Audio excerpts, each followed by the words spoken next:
तो नबी पाक अलैहिस्सलातु वस्सलाम इमाम हुसैन अलैहिस्सलाम पर रोना शुरू हो गए।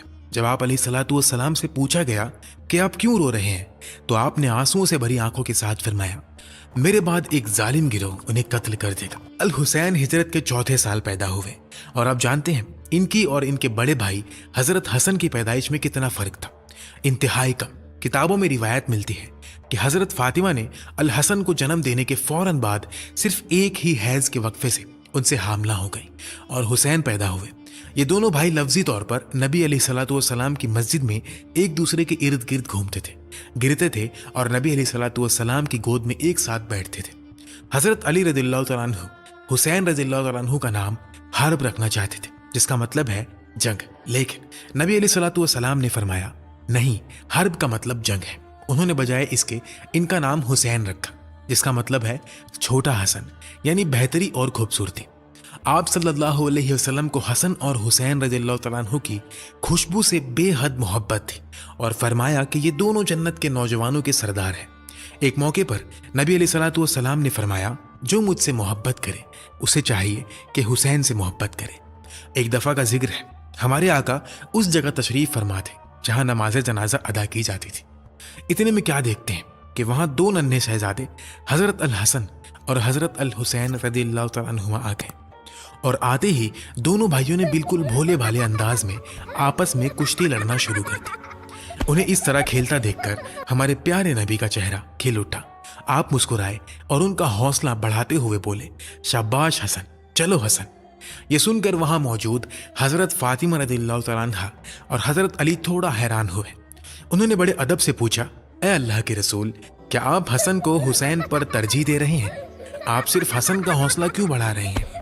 आपने बहुत ही प्यारे अंदाज में फरमाया, नहीं नहीं, ऐसी कोई बात नहीं है। असल में फरिश्तों के सरदार हजरत जिब्रील अलैहिस्सलाम हुसैन को हल्ला शेरी दे रहे हैं और कह रहे हैं, चलो हुसैन, इसलिए मैं हसन की हिम्मत बढ़ा रहा हूँ। सुभान अल्लाह।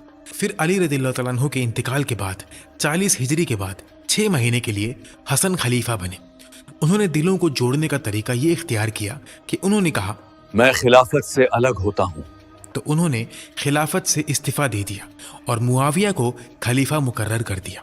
फिर 20 साल तक मुआविया की हुकूमत रही, यहाँ तक कि साल 60 हिजरी में मुआविया की जिंदगी के आखिरी दौर में हम पहुँचते हैं। उन्होंने फैसला किया कि अपने बेटे यजीद को खलीफा बनाएंगे। जो लोग शाम के इलाके में थे वो बनु उमैया की क़ियादत की आदत में थे और उन्हें इस पर कोई एतराज़ नहीं था, लेकिन हिजाज के लोग जैसे अब्दुल्ला इब्न अब्बास, अब्दुल्ला इब्न उमर, अब्दुल्ला इब्न जुबैर और वो लोग जो हुसैन इब्न अली रज़ियल्लाहु तआला अन्हु के करीब थे, उन्होंने यजीद इब्न मुआविया की बैत करने से सख्त इनकार कर दिया। इसलिए यजीद ने अपने गवर्नर को मक्का और मदीना भेजा ताकि लोगों को मजबूर करे, उन्हें बैत पर आमादा करे। हमें मदीना में बैत मजबूत करनी होगी। सबसे पहले हुसैन इब्न अली को राजी करो, और अगर वो राजी न हुए तो फिर मसला सिर्फ बैत का नहीं रहेगा, फिर ये हुकूमत के लिए चैलेंज बन जाएगा। लेकिन वो रसूल अल्लाह के नवासे हैं, सियासत रिश्तों को नहीं देखती। इमाम हुसैन रज़ियल्लाहु तआला अन्हु ने जुल्म के सामने सर झुकाना पसंद न किया। वो मदीना से निकले, लेकिन बगावत के जज्बे से नहीं बल्कि दीन की इज्जत बचाने के लिए। उनका सफर तलवार का सफर नहीं था, उनका सफर जमीन का सफर था। आप जा रहे हैं? मैं फितना नहीं चाहता, लेकिन मैं जुल्म को हक का लिबास पहनते हुए भी नहीं देख सकता। रास्ता आसान नहीं होगा। हक का रास्ता कभी आसान नहीं होता, मगर अगर इंसान हक को छोड़ दे तो फिर जिंदा रहकर भी क्या रह जाता है। फिर कूफा से खत आने लगे, एक नहीं, दो नहीं, बल्कि इतने खत कि जैसे पूरा शहर पुकार रहा हो, आइए हम आपके साथ हैं, हम आपको अपना रहनुमा बनाएंगे, कूफा आपका इंतजार कर रहा है। ऐ फर्जंद रसूल, कूफा तैयार है, लोग आपके नाम पर जमा हो रहे हैं, हर घर में आपका जिक्र है, हर दिल में आपकी बैत है। क्या यह जज्बा सच है या सिर्फ अल्फाज? हमने अपनी आंखों से देखा है, लोग आपको अपना हकीकी लीडर मानते हैं। फिर पहले हम तस्दीक करेंगे। मुस्लिम, तुम कूफा जाओ, लोगों के दिल देखना सिर्फ उनकी जुबान नहीं। अगर उनका वादा सच हुआ तो मैं आपको खबर भेजूंगा, और अगर उनके कदम लड़खड़ा गए तो मैं आपको सच बताऊंगा, चाहे वो सच कितना ही सख्त क्यों ना हो। अली इब्न अबी तालिब रज़ियल्लाहु तआला अन्हु ने खिलाफत का मरकज मदीना से इराक मुंतकिल किया था। اس لیے ان کا وہاں اثر تھا۔ لوگ جانتے تھے کہ یہ علی کی بیٹی ہیں، اس لیے حسین رضی اللہ تعالیٰ عنہ کے ذہن میں یہ بات تھی کہ شاید واقعی لوگ وہاں میری حمایت کرنا چاہتے ہیں۔ مسلم ابن عقیل رضی اللہ تعالیٰ عنہ ماہ ذی الحجہ میں روانہ ہوئے۔ جب وہ کوفہ پہنچے تو انہوں نے دیکھا کہ ہزاروں لوگ پہلے 12,000 اور پھر تعداد بڑھ کر 18,000 تک پہنچ گئے۔ ان کے نزدیک حسین ابن علی کا ساتھ دینے کے لیے تیار تھے۔ کوفہ کے لوگوں نے مسلم ابن عقیل کے ہاتھ پر حسین ابن علی کی بیعت کی کہ اگر حسین رضی اللہ تعالیٰ عنہ یہاں آئے تو ہم ان کا ساتھ دیں گے، ان کی مدد کریں گے اور انہیں اپنا لیڈر بنائیں گے۔ مسلم ابن عقیل نے مدینہ میں حسین ابن علی کو خط لکھا۔ وہ خط حسین ابن علی کے پاس اچھی خبر کے ساتھ پہنچا کہ کوفہ میں ہمارے پاس بہت بڑی حمایت ہے، اگر آپ آئیں تو لوگ آپ کا ساتھ دیں گے۔ حسین ابن علی نے مدینہ سے کوفہ کی طرف روانہ ہونے کا فیصلہ کیا اور اپنے گھر والوں کو بھی ساتھ لے لیا۔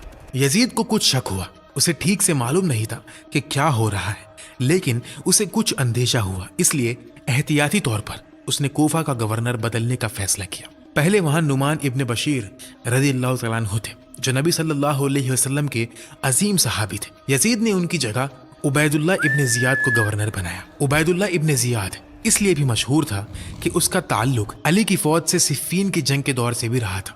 اس کے والد زیاد کو علی ابن ابی طالب نے خود بصرہ کا گورنر بنایا تھا، لیکن عبید اللہ ابن زیاد سخت، بے رحم اور ظالم تھا۔ ایک دن کوفہ کا یہ نیا گورنر عبید اللہ ابن زیاد گلیوں میں نکلا۔ یہ اب ماہ ذی الحجہ تھا۔ اس نے پگڑی پہنی ہوئی تھی اور پگڑی کا ایک حصہ اپنے چہرے کے گرد لپیٹ لیا تھا تاکہ کوئی اسے ٹھیک سے پہچان نہ سکے۔ جب وہ باہر نکلا تو اس کے ساتھ 17 آدمی تھے۔ یہ ایک شاندار اور با اثر قافلے جیسا لگ رہا تھا۔ کوفہ کے لوگوں نے جب پہلی بار اسے دیکھا تو انہوں نے سمجھا کہ شاید یہ حسین ابن علی رضی اللہ تعالیٰ عنہ ہے جو مدینہ سے آ گئے ہیں۔ لوگ ان کا استقبال کرنے لگے، خوش آمدید اے نبی کے نواسے۔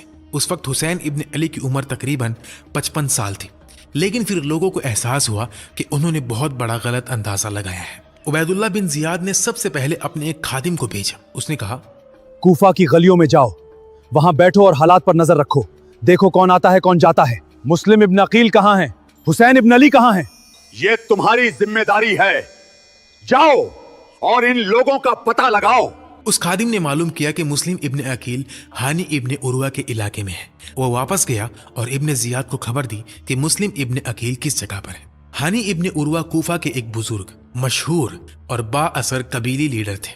جب مسلم ابن عقیل کوفہ آئے جو امام حسین رضی اللہ تعالیٰ عنہ کے ریپریزنٹیٹیو کزن تھے، تو ہانی ابن عروہ نے انہیں اپنے گھر میں پناہ دی۔ پھر ابن زیاد نے ہتھیاروں سے لیس لوگوں کا ایک بڑا دستہ بھیجا۔ وہ ہانی ابن عروہ کے گھر گئے، اس گھر کو گھیر لیا اور چاہتے تھے کہ مسلم ابن عقیل کو گرفتار کر لیا جائے۔ جب وہ اندر گئے تو انہیں پتا چلا کہ مسلم ابن عقیل وہاں نہیں ہے، لیکن ہانی ابن عروہ خود وہاں موجود ہے۔ انہوں نے ہانی کو پکڑا اور قید کر لیا۔ جب مسلم ابن عقیل کو پتا چلا کہ ہانی ابن عروہ کو قید کر لیا گیا ہے تو انہوں نے اب اپنے لوگوں کو آزمایا۔ انہوں نے کہا، اے کوفہ کے لوگوں، تم اپنی حمایت کے دعوے کرتے تھے، اپنی بیعت کے دعوے کرتے تھے، اپنی طاقت اور مدد کے دعوے کرتے تھے، اور اب ہمارے ایک وفادار ساتھی کو قید کر لیا گیا ہے۔ مجھے تمہاری مدد چاہیے۔ ہم ابن زیاد کے محل کی طرف مارچ کریں گے اور ہانی کی رہائی کا مطالبہ کریں گے۔ 4000 لوگ ان کے ساتھ مل گئے۔ انہوں نے کہا، یہ اچھی بات ہے۔ پھر مسلم ابن عقیل ان لوگوں کے ساتھ روانہ ہوئے۔ ابن زیاد نے قبائل کے سرداروں اور بزرگوں سے کہا، جاؤ اور لوگوں کو سمجھاؤ، باپ اپنے بیٹوں کو روکے، مائیں اپنے بیٹوں کو روکے۔ پھر باپ اپنے بیٹوں سے کہنے لگے، سنو، مسلم ابن عقیل کے ساتھ لوگ کافی ہیں، تمہیں اپنی جان خطرے میں ڈالنے کی ضرورت نہیں۔ صبح مسلم ابن عقیل 4000 لوگوں کے بڑے لشکر کے ساتھ نکلے تھے، لیکن یہ تعداد دھیرے دھیرے کم ہونے لگی۔ دوپہر تک یہ تعداد صرف 400 رہ گئی۔ مغرب کے وقت 30 رہ گئی۔ انہوں نے 10 لوگوں کو نماز پڑھائی۔ جب نماز ختم ہوئی تو ان کے پیچھے کوئی بھی نہیں تھا۔ مسلم ابن عقیل کوفہ کے گلیوں میں بالکل اکیلے کھڑے تھے۔ ان کے تمام سپورٹرز انہیں چھوڑ کر چلے گئے۔ اب وہ کیا کرتے؟ وہ ادھر ادھر چل رہے تھے۔ وہ ان اتھارٹیز سے بچنے کی کوشش کر رہے تھے جو انہیں ابن زیاد کے پاس لے جانا چاہتی تھی۔ انہیں ایک گھر ملا۔ انہوں نے دروازہ کھٹکھٹایا۔ ایک بوڑھی عورت نے دروازہ کھولا۔ تم کون ہو؟ ایک مسافر جو پناہ چاہتا ہے۔ کیا تم وہی ہو جسے لوگ ڈھونڈ رہے ہیں؟ میں وہی ہوں۔ اگر انہیں پتا چل گیا تو؟ میری فکر صرف یہ ہے کہ حسین تک سچ پہنچ جائے۔ उधर इमाम हुसैन रदियल्लाहु तआला अन्हु अपने घर वालों के साथ इराक की तरफ बढ़ रहे थे। उनके साथ कोई बड़ी फौज नहीं थी, ना दुनिया की ताकत थी, ना सल्तनत का नशा, बस अहले बैत थे, बच्चे थे और कुछ वफादार साथी। उस औरत ने उन्हें अंदर बुलाया और पानी दिया। वो बहुत खुश हुई कि हमारे घर में नबी अलैहिस्सलातु वस्सलाम के घर आने का एक शख्स आया है। वो अपने बेटे के घर आने का इंतजार कर रही थी ताकि उसे ये खुशखबरी दे सके कि हमारे घर में नबी अलैहिस्सलातु वस्सलाम के घर आने का शख्स मौजूद है। लेकिन उसे नहीं मालूम था कि उसका बेटा धोखेबाज था। जब बेटा घर आया और उसकी माँ ने यह खुशखबरी उसे बताई तो उसके जहन में सिर्फ एक बात थी, सुबह का इंतजार करो। मैं सबसे पहले बिस्तर से उठूंगा, इब्ने जियाद के किले की तरफ दौड़ूंगा, उसे बताऊंगा कि मुस्लिम इब्ने अकील कहाँ है और इसके बदले इनाम लूंगा। फिर मुस्लिम इब्ने अकील के लिए बहुत बड़ा लश्कर भेजा गया। उन लोगों ने उस बूढ़ी औरत के घर को घेर लिया। मुस्लिम इब्ने अकील को बाहर निकाला गया, गिरफ्तार किया गया और इब्ने जियाद के किले में ले जाया गया। 9 ज़िल-हिज्जा को इब्ने जियाद ने हानी इब्ने उर्वा और मुस्लिम इब्ने अकील दोनों को कत्ल कर दिया और उनके सर कलम करवा दिए। हुसैन इब्ने अली को कुछ पता नहीं था कि कूफा में क्या हो रहा है, लेकिन मुस्लिम इब्ने अकील को गिरफ्तार किए जाने से पहले उन्होंने एक खत लिखकर भेजा था। उसमें लिखा था, कूफा के लोगों ने मुझसे भी झूठ बोला और आपसे भी झूठ बोला, आप मत आइए। लेकिन हुसैन रज़ियल्लाहु तआला अन्हु को वो खत कभी नहीं मिला। हुसैन इब्ने अली 8 ज़िल-हिज्जा को कूफा के लिए रवाना हुए और मुस्लिम इब्ने अकील और हानी इब्ने उर्वा 9 ज़िल-हिज्जा को कत्ल कर दिए गए। हुसैन को बिल्कुल पता नहीं था कि क्या हो चुका है, लेकिन रवानगी से पहले जब ये खबर नबी अलैहिस्सलातु वस्सलाम के दूसरे बड़े सहाबा तक पहुंची तो वो हुसैन के पास आए। अब्दुल्ला इब्ने अब्बास आए। वो बहुत परेशान थे। उन्होंने कहा, मैं सब्र नहीं कर पा रहा। मैं आपके इस खतरनाक फैसले से बहुत फिक्रमंद हूँ। इन लोगों ने आपके वालिद अली इब्ने अबी तालिब से भी धोखा किया था। मैं जानता हूँ कि आप मेरे अच्छे मशवरा देने वाले हैं, मैं ये जानता हूँ, लेकिन मैंने जाने का फैसला कर लिया है। मैं अपने घर वालों को साथ ले जाऊंगा। मुझे लगता है मेरे साथ कुछ नहीं होगा। अगर आप वाकई जाने पर अड़े हुए हैं तो अपनी औरतों और बच्चों को साथ न ले जाइए। मुझे खौफ है कि आप कत्ल कर दिए जाएंगे। फिर अबू सईद आए। उन्होंने कहा, देखिए हुसैन, मैं आपको एक बात बताता हूँ। मैंने आपके वालिद से सुना था कि ये लोग जो आपकी हिमायत का दावा कर रहे हैं, इनमें सब्र नहीं है, इनमें तलवार के सामने मजबूती नहीं है। ये आपसे धोखा करेंगे। लेकिन फिर भी हुसैन इब्ने अली रज़ियल्लाहु तआला अन्हु, अल्लाह उनसे राजी हो, अपने फैसले पर मुतमईन थे। अबू सईद चले गए। वो सहाबा जो बुजुर्ग थे, तजुर्बा रखते थे, हालात जानते थे, अली इब्ने अबी तालिब के साथ रह चुके थे, हुसैन के वालिद को जानते थे और नबी अलैहिस्सलातु वस्सलाम के करीब थे। वो सब हुसैन को मशवरा दे रहे थे कि कूफा ना जाइए, लेकिन फिर भी अल्लाह उनसे राजी हो, हुसैन इब्ने अली रज़ियल्लाहु तआला अन्हु अपने घर वालों के साथ रवाना हुए। उनके साथ 72 लोग थे और कुछ कहते हैं कि 73 लोग थे, जिनमें औरतें, बच्चे और कुछ सपोर्टर्स थे। वो कूफा की तरफ चले। जब वो कूफा के करीब पहुंचे तो उन्हें पता चला कि मुस्लिम इब्ने अकील अब वहां नहीं है, क्योंकि वो तो काफी पहले शहीद किए जा चुके थे। हानी इब्ने उर्वा भी नहीं है, क्योंकि वो भी कत्ल किए जा चुके थे। और कूफा के वो 18,000 लोग कहाँ थे जिन्होंने दावा किया था कि वो हुसैन का साथ देंगे? वो अचानक हवा में कहाँ गायब हो गए? हुसैन को वो कहीं नजर नहीं आए। अब रास्ता बदल चुका था। कूफा की उम्मीद कूफा के धोखे में बदल चुकी थी। खत लिखने वाले चुप थे, वादे करने वाले गायब थे और सामने एक ऐसी जमीन थी जिसका नाम सुनकर दिल कांप उठता है, करबला।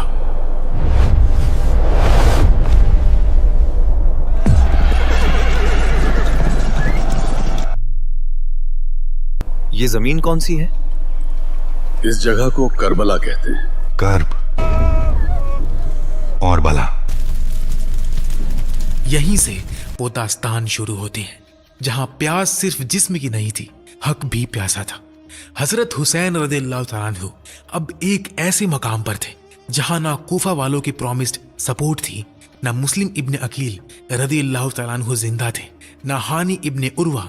अब हजरत हुसैन रज़ियल्लाहु तआला अन्हु के सामने इब्ने जियाद का लश्कर था, जो उन्हें यजीद की बैत पर मजबूर करना चाहता था। इसी वक्त हजरत हुसैन ने उन लश्करी नुमाइंदों के सामने 3 दरखास्तें रखी। उन्होंने कहा, देखो, मैं वापस जाने के लिए तैयार हूं। मैं मदीना वापस चला जाता हूं, या मुझे इस्लाम की सरहदी जमीनों में से किसी जगह जाने दो जहां मैं अल्लाह के हुक्म से शहीद होकर मर जाऊं, या मुझे यजीद के पास खुद जाने दो और मैं अपना मामला उसके सामने पेश कर दूं। लेकिन انہوں نے تینوں باتیں رد کر دی۔ حکم ہے وہ واپس نہیں جا سکتے، نہ مدینہ، نہ سرحد، نہ یزید سے سیدھی ملاقات۔ انہیں یہیں روکو، ان سے بیعت لو۔ ابن زیاد نے ایک فوج بھیجی جس کا سردار حر ابن یزید تھا۔ یہ 1000 کا لشکر تھا جو حسین ابن علی رضی اللہ تعالیٰ عنہ کو یزید کے لیے بیعت پر مجبور کرنے آیا تھا، لیکن حر ابن یزید کچھ اور ہی مزاج کا آدمی تھا۔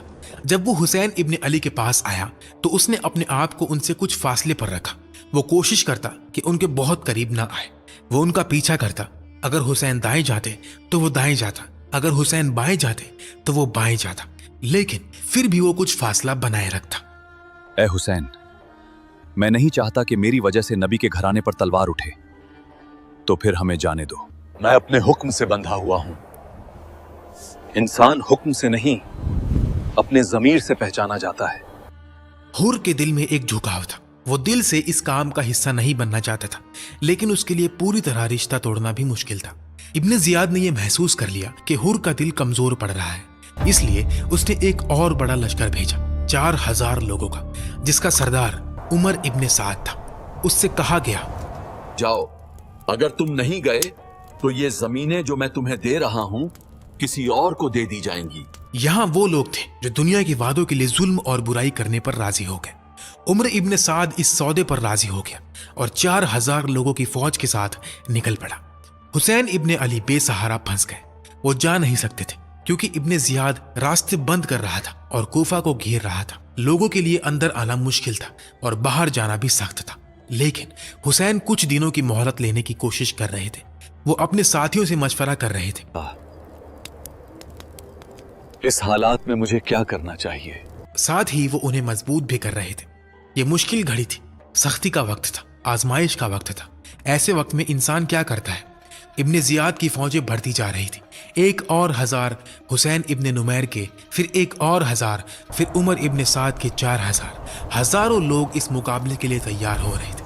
کس کے خلاف؟ صرف 72 لوگوں کے ایک چھوٹے سے گروہ کے خلاف۔ ان میں عورتیں بھی تھیں، بچے بھی تھے، اور سب کے سر پر نبی علیہ الصلوۃ والسلام کے نواسے حسین رضی اللہ تعالیٰ عنہ تھے۔ پھر 7 محرم کا دن آیا۔ ابن زیاد نے حکم دیا کہ حضرت حسین رضی اللہ تعالیٰ عنہ اور ان کے ساتھیوں کو فرات کے پانی تک نہ پہنچنے دیا جائے۔ ابن سعد نے پانی کے راستے پر 500 سوار تعینات کر دیے اور حسین کے ساتھی 3 دن تک پانی سے محروم رہے۔ یہ صرف جنگ نہیں تھی، یہ دل توڑ دینے والی سختی تھی۔ بچے خیموں میں تھے، عورتیں خیموں میں تھی، پیاس بڑھ رہی تھی، فرات قریب تھا لیکن پانی تک راستہ بند تھا۔ پھر 9 محرم کا دن آیا۔ حسین رضی اللہ تعالیٰ عنہ نے سمجھ لیا کہ اب ہمیں اور مہلت نہیں ملے گی، وہ اب صبر نہیں کریں گے، وہ جنگ کے لیے بہت بے چین ہے۔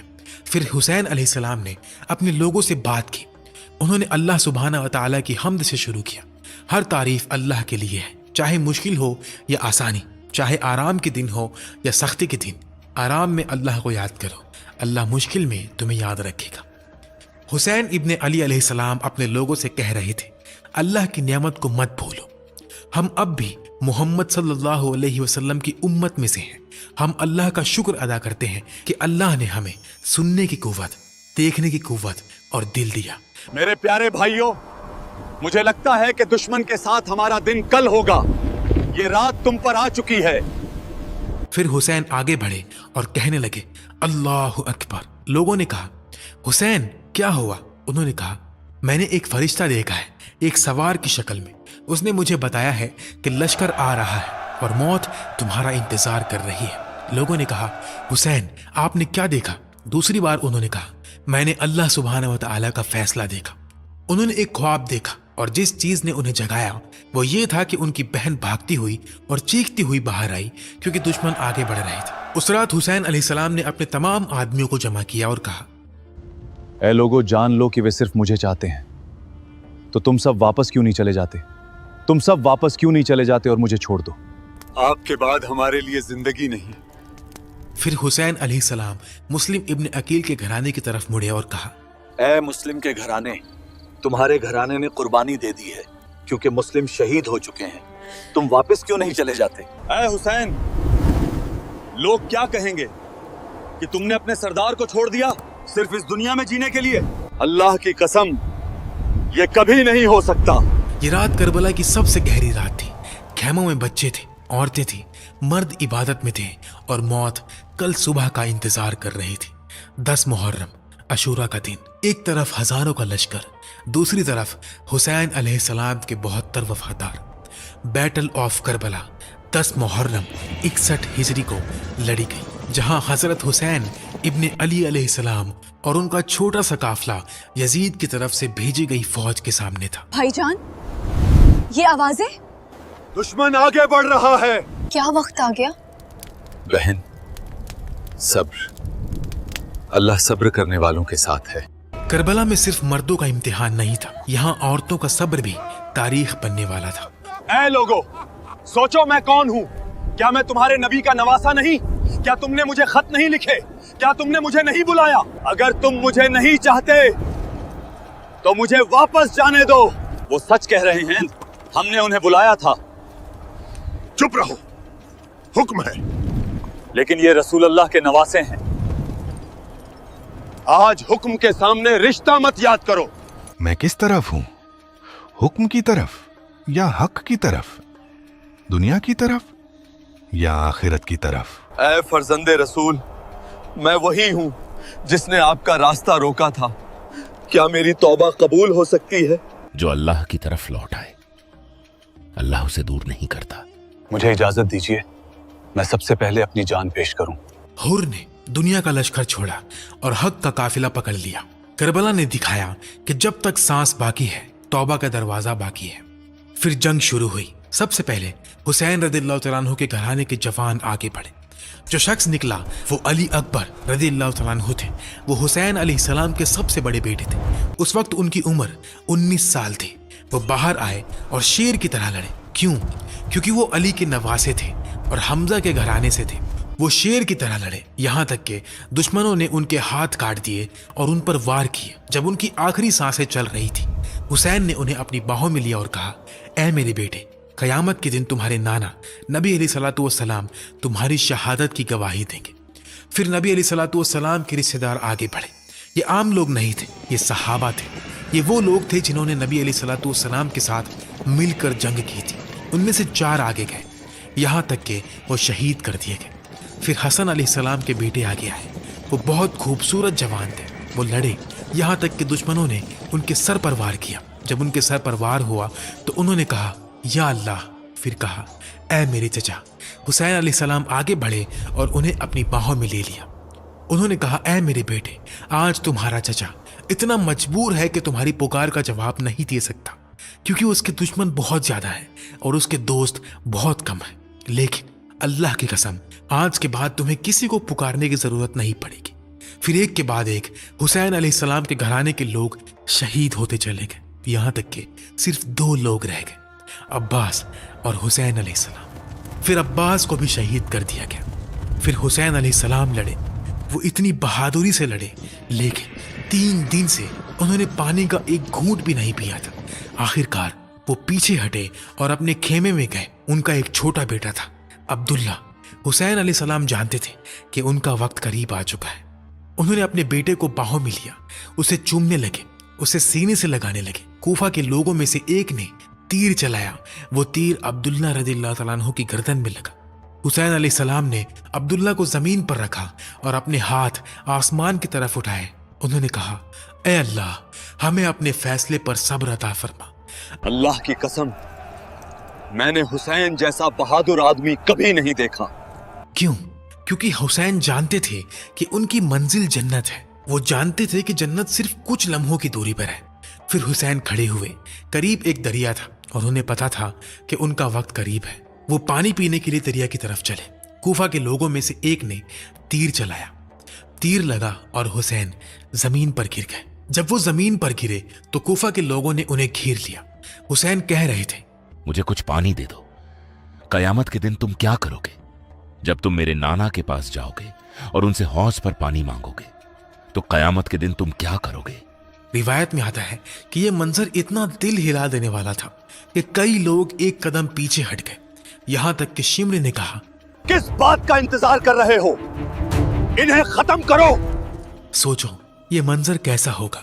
हुसैन अलैहिस्सलाम के घर वाले, उनकी औरतें, उनकी बीवी, उनकी बेटी, उनकी बहन सब ये देख रही थी। फिर वो लोग उन पर गिद्धों की तरह टूट पड़े। उन्होंने हुसैन पर 60 मरतबा वार किया। लेकिन बात यहीं खत्म नहीं हुई। क्यों? क्योंकि नबी अलैहिस्सलातु वस्सलाम ने फरमाया कि अल्लाह के पास कुछ लोगों के लिए एक खास मकाम होता है और अक्सर वो लोग अपने अमल से उस मकाम तक नहीं पहुंच पाते, तो अल्लाह उन्हें आजमाइशों और तकलीफों से गुजारता है। फिर कूफा के लोगों में से एक ने उनका सर पकड़ा और दूसरे ने उनका सर जिस्म से जुदा कर दिया। ये कौन सा सर था? ये वो सर था जिसे नबी अलैहिस्सलातु वस्सलाम चूमा करते थे। ये वो सर था जो नबी अलैहिस्सलातु वस्सलाम के सीने पर रखा करता था। ये वो सर था जो नबी अलैहिस्सलातु वस्सलाम की गोद में रखा करता था। ये उस वक्त जमीन पर नबी अलैहिस्सलातु वस्सलाम के लिए सबसे महबूब सर था। इन्ना लिल्लाहि व इन्ना इलैहि राजिऊन। उन्होंने हुसैन को कत्ल करने के बाद घोड़ों से उनके जिस्म मुबारक को रोंदवाया।